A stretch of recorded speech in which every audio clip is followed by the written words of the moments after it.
Bon, les relations à l'heure actuelle sont détestables entre Paris et Bucarest sur un dossier, qui est le dossier Rome, et qui empoisonne la relation bilatérale. Ce dossier avait été traité antérieurement par Nicolas Sarkozy lorsqu'il était ministre de l'Intérieur, qui avait passé des accords avec la Roumanie, mais c'était avant que la Roumanie ne soit membre de l'Union européenne depuis 2007. Ce qui empoisonne la relation, c'est qu'il y a un jeu de ping-pong entre les deux pays.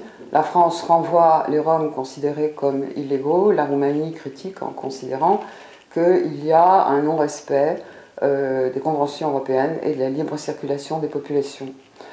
Bon, je crois que cette simplification des choses masque des données beaucoup plus complexes.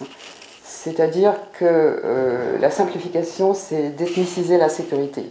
C'est de dire du côté français, un Rom est en situation illégale du fait qu'il est Rom, il est nomade et il est délinquant ou il est criminogène. Pour les Roumains, évidemment, c'est inacceptable puisque ce sont des citoyens roumains. En réalité, la société Rom est très multiple.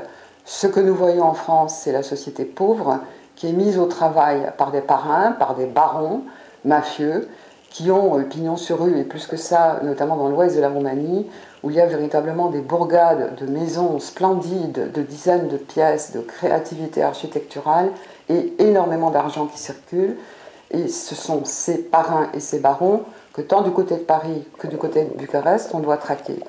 L'un d'entre eux vient d'être arrêté en Espagne, après avoir été condamné en France en 2005 à 10 ans de prison pour exploiter des communautés de tziganes. Donc je crois que le détestable, c'est la médiatisation de l'ethnicisation de la sécurité qui est dramatiquement opérée du côté français et très maladroitement.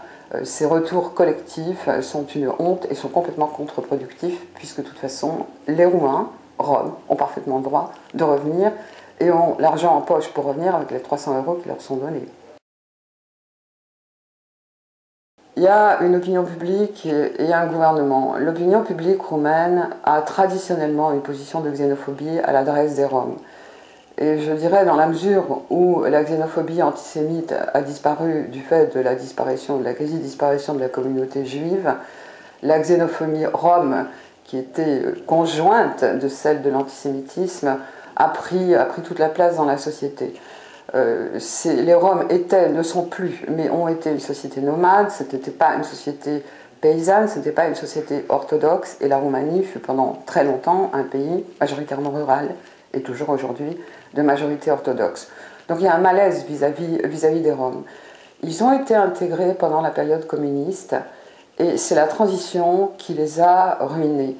Dans la mesure où ils avaient des postes sans qualification dans les coopératives agricoles, dans les entreprises, qui ont été privatisées à la hâte dans le chaos économique, le capitalisme sauvage des années 90, et les Roms font partie des nouveaux pauvres de l'histoire de la transition. Ils ne sont pas aimés, donc ils sont ghettoisés. À Bucarest, il y a un quartier Rom qu'on vous dit de surtout ne pas fréquenter, qui est d'une misère absolue. Les Roms sont installés dans les banlieues, dans les poubelles des banlieues des villes comme Timișoara par exemple. Et puis à côté, il y a ces bourgs flambants et ces fortunes éclatantes. Et tant la misère violente que la richesse tapageuse déplaisent à la société roumaine. Du côté du gouvernement, il y a un travail qui a été opéré depuis à peu près 2001, mais ce sont surtout les ONG, et notamment Open Society et Soros, qui ont fait un énorme investissement sur la question Rome, avec des relais via la Commission européenne, puisqu'il faut savoir qu'aujourd'hui, il y a environ 17 milliards de fonds européens destinés aux Roms, pas seulement pour les Roms roumains, mais il y a des fonds extrêmement importants. Alors, ce travail des ONG est à la fois merveilleux et pervers. Je m'explique. C'est merveilleux parce qu'ils travaillent beaucoup sur la scolarisation des enfants, et notamment des tout petits enfants. C'est le fait d'une ONG qui est dirigée par Leslie Hawke, qui est la mère de l'acteur connu Ethan Hawke, qui gère un véritable mécénat scolaire à partir de la ville de Bacău et des communautés roms, où elle travaille surtout avec les petites filles, avec les femmes et la scolarisation des filles.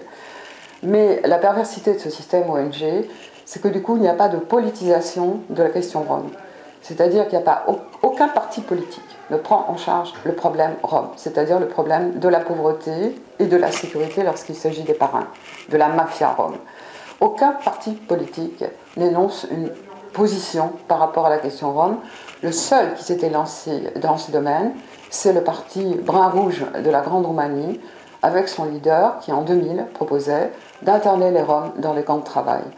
Et je crois que cette absence de débat politique au-delà des ONG, du travail des ONG, est très dommageable aujourd'hui, parce que c'est là qu'il faut se battre. Or, les Roms ont au Parlement roumain un seul député. La Roumanie est un partenaire à part entière de l'Union européenne, avec, comme la Bulgarie, des clauses qui sont des clauses qui ne remettent absolument pas en cause ce partenariat ni l'évolution vers Schengen, mais qui sont des clauses de surveillance. C'est-à-dire que tous les 6 mois, il y a un rapport de la Commission pour essayer de voir si le programme anticorruption a été appliqué, si le domaine de la justice a été réformé. Donc il y a une espèce de surveillance qui est sans efficacité, qui, à mon avis, est plutôt vécue de façon humiliante pour le gouvernement roumain, où on est dans l'Europe, où on n'est pas, mais on n'est pas à demi et sous surveillance. Maintenant, la question rome est d'autant plus grave en ce moment, pauvreté et corruption et aspect mafieux de la direction de cette société, enfin des dirigeants riches de cette société, que la Roumanie traverse une crise. Elle n'est pas le seul pays, bien sûr, mais très lourde, qui porte sur les pauvres et sur les classes moyennes. Dernièrement, la TVA a été augmentée de façon très importante et les salaires des fonctionnaires ont été effectivement largement réduits. Donc la Roumanie est en négociation avec le FMI et traverse une situation douloureuse sur le plan financier et économique.